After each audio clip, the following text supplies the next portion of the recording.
जय जगन्नाथ नमस्कार। आसतु नजर पकेबा मयूरभंज जिलार आज टॉप न्यूज अपडेट कौन कौन सब रही किंतु तापूर्व आपण मानक गोटे अनुरोध वीडियोटी को संपूर्ण देखंतु आ जो मैंने प्रथम करी चैनल को आछंती सब्सक्राइब करंतु जाफल प्रत्येक नूतन वीडियो नोटिफिकेशन आपण सर्वप्रथम पाई परिबे। आज प्रथम खबर भुवनेश्वर नवीन निवासटारे मयूरभंज बीजेडी कर्मकर्ता सह आलोचना कले विरोधी दल नेता नवीन पट्टनायक। मयूरभंज बीजेडी कर्मकर्ता सह सांगठनिक कार्य नहीं शुक्रवार संध्या 5:30 आलोचना करछंती बीजेडी सुप्रीमो तथा विरोधी दलर नेता नवीन पट्टनायक। लोकंक पई काम करी जारी रखिबा पई समस्त को परामर्श देछंती। मयूरभंज जिलार समग्र विकास तथा जनसाधारण को विशेषकर जनजाति संप्रदायर शिक्षा स्वास्थ्य आदि विकास क्षेत्र में बिजु जनता दलर सरकार समय दि जाइथिबा पदक्षेप नवीन पट्टनायक निकट में कृतज्ञता प्रकाश करिसेंती। जिलार बीजेडी नेता सुवर्णरेखा जलसेचन प्रकल्प पंडित रघुनाथ मुर्मू मेडिकल कॉलेज डाक्तरखानार विकास दिगरे माइल खुंट हो रहिबो बोली कहिसेंती। सांताली भाषा को संवैधानिक भाषा रे मर्यादा देवा तथा सांताली भाषार सुरक्षा और प्रसार दिगरे पूर्व सरकार ऐतिहासिक पदक्षेप को जिलावासी सबुदिन मन रखिए बोली सेमाने कहिसेंती। पूर्वतन उपबाचस्पति सानंद मारांडी, पूर्वतन मंत्री बासंती मुर्मू, पूर्वतन विधायक राजेश्वर दास, गणेश्वर पात्र, भारती हांसदा, सोमनाथ सोरेन, देवाशीष मारांडी, रायसेन मुर्मू, प्रीतिनंदा कानुनगो, अनुसुया पात्र, बारिपदा म्यूनिसिपालिटी अध्यक्ष कृष्णानंद महांती, देवाशीष महांती और जिलार अन्य प्रमुख व्यक्ति माने नवीन पट्टनायक को भेटी सांप्रतिक राजनैतिक स्थिति संपर्क में आलोचना करथिले। परवर्ती खबर पुणी सामना को आसला स्वास्थ्य अवस्थार विकल चित्र। 3 किलोमीटर खटियारे बुहा हेले गर्भवती आउ दुनिया देखा आगु आखि बुझला शिशुपुत्र। भल रास्ता खंडिया नथिबारु गाँ को जाई पारलानी आम्बुलांस फल बाध्य होई परिवार एवं संपर्क लोक माने गर्भवती मानकु खटियारे बोही 3 किलोमीटर दूर आम्बुलांस निकट को आणुछंती। सूचना अनुसार विषय ब्लॉक खणमबेड़ा पंचायत अधीन हाथीछाड़ बुरुडी ग्रामर दुर्गा हेम्रंकर पत्नी को प्रसव वेदना होता फल परिवार लोक मैंने आम्बुलांस को खबर देते हेले रास्ता खराब जो आम्बुलांस घर पाखु पहुँची पारि नथिला। तेणु दुर्गा संपर्क मैंने खटियारे 3 किलोमीटर बही आम्बुलांस पाखक आनी हेले सेठारे पहुँचा पूर्व रास्तार एक शिशुपुत्र को से जन्म देते परे उभय माँ और शिशु विषय डाक्तरखाना को नहीं भर्ती करा हेले शिशुटीर मृत्यु हो जाइथिबा कही डाक्तर। अपराह्न 4टा समय शिशुटी मृत्यु खबर शुणा परिवार लोक मैंने शोकाकुल परिवेश सृष्टि होता। तुरंत रास्ता मरामती साधारण दाबी होइछि। परवर्ती खबर 8 नंबर जातीय राजपथ पार्श्व बैसिंगा बजार थिबा जैनिक शिक्षकों घर 2टी मूल्यवान स्मार्टफोन एक संगे चोरी घटनार सीसीटीवी फुटेज कैद होता बेले एने संपृक्त शिक्षक शुक्रवार अपराह्न 5टारे बैसिंगा थाना लिखित एतला दायर करछंती।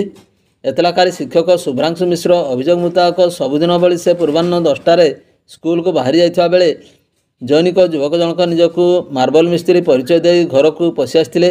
उपर महलार घर काम चली समय संपृक्त युवक उपर महला को जाइथिले।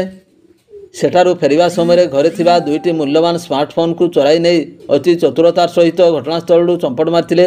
युवकंकर मोबाइल चोरी कारनामा सीसीटीवी कैमेरा रे कैद हो जाइथिला बेले घर मालिक एने स्कूल फेरिबा परे बैसिंगा थाना रे लिखित एतला दायर कर। परवर्ती खबर 8 नंबर जातीय राजपथ जुगल छक निकट ओभरब्रिज पार्श्व थिबा ढाबारे पहुंची बेतनटी उपकंठ केरकसाई इलाकार दैनिक 10 वर्ष निखोज बालक को शुक्रवार अपराह्न 5:30 परिवार वर्ग को हस्तांतरित कले ढाबा मालिक। ढाबा मालिक अंजन कुमार दास को सूचना मुताबक दैनिक 10 वर्ष नाबालक दीर्घ समय ढाबा पाखरे बुलाबुली करथिला। संदेह हेबारु ढाबा मालिक अंजन संपृक्त बालक को डाकी पचरा उचरा करथिले। या परे नाबालकर नाम गुरुबारी जादव और तांको माँ को नाम मामानी जादव बोली जना पड़ा परे घर बेतनटी उपकंठ केरकसाईर बोली नाबालक जनक सूचना देते। यापर ढाबा मालिक अंजन नाबालकों परिवार वर्ग को खबर पठाई। खबर पाई गुरुवार माँ मामानी घटनास्थल पहुँचा सहित निज पुओ को निज सांगरे नहीं घर को जाइथिले। परवर्ती खबर बड़साई थाना भीमदा पंचायत अधीन चेंगुआ ग्रामर विद्युत तार संस्पर्श आसी शुक्रवार अपराह्न 2टारे जड़े युवकों मृत्यु घटी। ମୃତ ଯୁବକ ଜଣକ ହେଉଛନ୍ତି ଅଶୋକ ଘଡ଼େଇଙ୍କ ପୁଅ ରତିକାନ୍ତ ଘଡ଼େଇ। ଶୁକ୍ରବାର ଦିନ 2ଟା ସମୟରେ ଘରେ କାମ କରୁଥିବା ସମୟରେ ଅସାବଧାନତାବଶତଃ ବିଦ୍ୟୁତ୍ ସଂସ୍ପର୍ଶରେ ଆସି ରତିକାନ୍ତ କଚାଡ଼ି ହୋଇ ତଳେ ପଡ଼ିଯାଇଥିଲେ। ବିଦ୍ୟୁତ୍ ଆଘାତରୁ ରତିକାନ୍ତଙ୍କୁ ବଞ୍ଚାଇବାକୁ ଆସି ଜେଜେବାପା ଏବଂ ଦାଦା ମଧ୍ୟ ବିଦ୍ୟୁତ୍ ଆଘାତର ଶିକାର ହୋଇଥିଲେ। ରତିକାନ୍ତଙ୍କୁ ବାଲେଶ୍ୱର ମେଡ଼ିକାଲ କଲେଜରେ ଭର୍ତ୍ତି କରାଯାଇଥିଲେ ସୁଦ୍ଧା ସେଠାରେ କାର୍ଯ୍ୟରତ ଡାକ୍ତର ତାଙ୍କୁ ମୃତ ଘୋଷଣା କରିଥିଲେ। ଏନେଇ ବଡ଼ସାହି ପୋଲିସ ଏକ ଅପମୃତ୍ୟୁ ମାମଲା ରୁଜୁ କରି ତଦନ୍ତ ଜାରି ରଖିଛି। ପରବର୍ତ୍ତୀ ଖବର, କରଞ୍ଜିଆ ବନାଞ୍ଚଳର 4ଗୋଟି ସ୍ଥାନରେ ଚାରା ରୋପଣ କାର୍ଯ୍ୟର ତଦାରଖ କଲେ ଜଙ୍ଗଲ ଏବଂ ପରିବେଶ ବିଭାଗ ମନ୍ତ୍ରୀ ଗଣେଶରାମ ସିଂ ଖୁଣ୍ଟିଆ।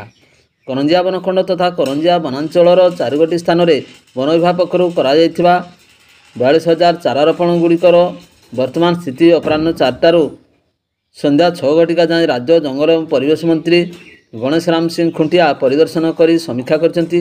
ସିଙ୍ଗଡ଼ା ସେକ୍ସନର ଜିମୁତିରାମ ପଞ୍ଚାୟତର ଘର୍ମାବେଡ଼ା ସଂରକ୍ଷିତ ଜଙ୍ଗଲର 2ଗୋଟି ସ୍ଥାନରେ, ରରୁଆ ଏବଂ ସୁକୁରୁଡ଼ି ବ୍ଲକର 2ଗୋଟି ସ୍ଥାନରେ ରାଜ୍ୟ ଜଙ୍ଗଲ ପରିବେଶ ଓ ଜଳବାୟୁ ପରିବର୍ତ୍ତନ ବିଭାଗ ସହାୟତାରେ ବନ ବିଭାଗ ପକ୍ଷରୁ ଚାରା ରୋପଣ କରାଯାଇଥିଲା। ମନ୍ତ୍ରୀଙ୍କ ସମୀକ୍ଷା ସମୟରେ କରଞ୍ଜିଆ ବନଖଣ୍ଡ ଅଧିକାରୀ ସୁବ୍ରତ କୁମାର ପାତ୍ର, ସହକାରୀ ବନ ସଂରକ୍ଷକ ଫାଲ୍ଗୁନୀ ବେହେରା, କରଞ୍ଜିଆ ବନାଞ୍ଚଳ ଅଧିକାରୀ ପ୍ରଶାନ୍ତ କୁମାର ସ୍ୱାଇଁଙ୍କ ସହିତ ସିଙ୍ଗଡ଼ା ସେକ୍ସନ ବନପାଳ ଦୀପ୍ତିମୟୀ ସେଠୀ ଓ ସମସ୍ତ କର୍ମଚାରୀମାନେ ଉପସ୍ଥିତ ରହିଥିବା ଦେଖିବାକୁ ମିଳିଥିଲା। ପରବର୍ତ୍ତୀ ଖବର, ରାଇରଙ୍ଗପୁର ଉପଖଣ୍ଡ ଚିକିତ୍ସାଳୟରେ ମେଗା ଅସ୍ତ୍ରୋପଚାର ଶିବିର।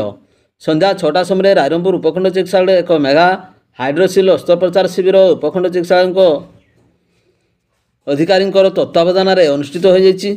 ଏଥିରେ ମେନକାଇଣ୍ଡିଂ ଏବଂ ଲପ୍ରା ସୋସାଇଟିଙ୍କ ମିଳିତ ସହଯୋଗରେ ମୋଟ 12 ଜଣ ରୋଗୀଙ୍କର ସଫଳ ଅସ୍ତ୍ରୋପଚାର କରାଯାଇଛି।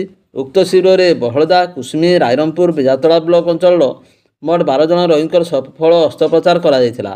ରାଇରଙ୍ଗପୁରର ଅନ୍ୟ ଏକ ଖବର ହେଉଛି, ପୁରୁଣାପାଣି ନିକଟରେ ବାଇକ୍ ଦୁର୍ଘଟଣାରେ ଜଣେ ଗୁରୁତର ମେଡ଼ିକାଲରେ ଭର୍ତ୍ତି। ସନ୍ଧ୍ୟା 7ଟା ସମୟରେ ପୁରୁଣାପାଣି ଗାଁ ନିକଟ ଜଣେ ବାଇକ୍ ଆରୋହୀ ଭାରସାମ୍ୟ ହରାଇ ଦୁର୍ଘଟଣାଗ୍ରସ୍ତ ହୋଇଥିଲା।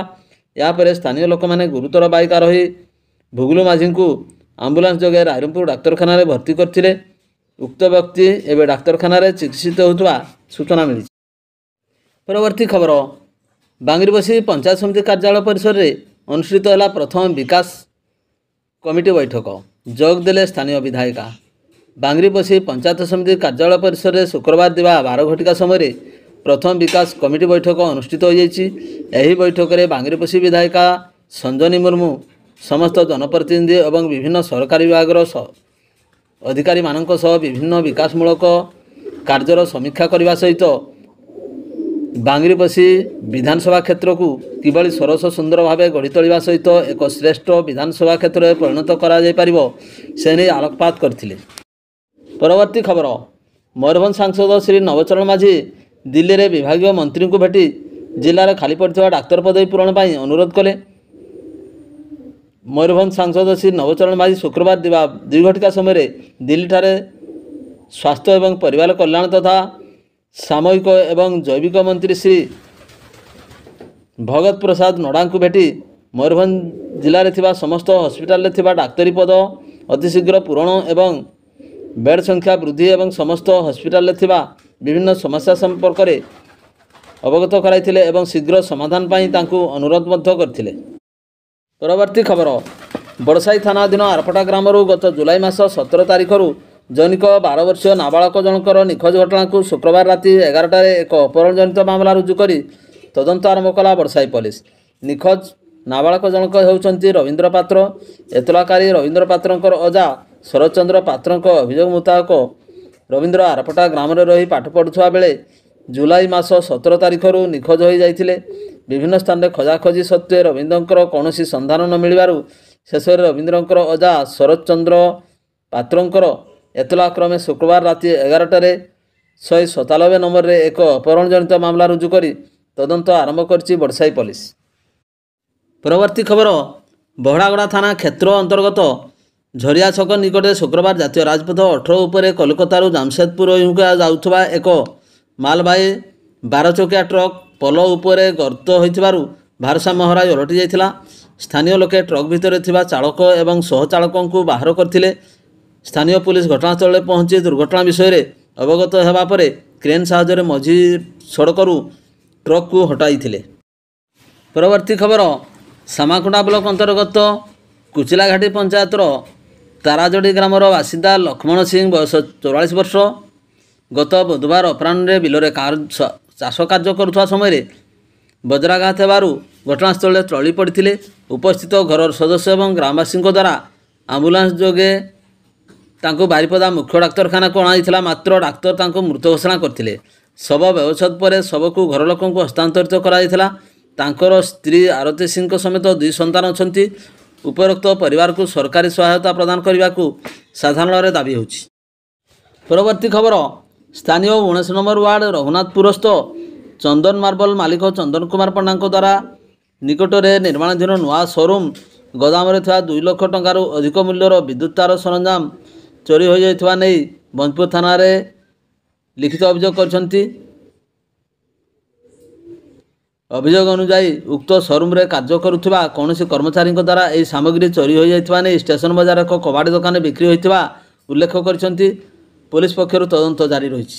ଭିଡ଼ିଓଟିକୁ ଶେଷ ପର୍ଯ୍ୟନ୍ତ ଦେଖିଥିବାରୁ ଅନେକ ଧନ୍ୟବାଦ।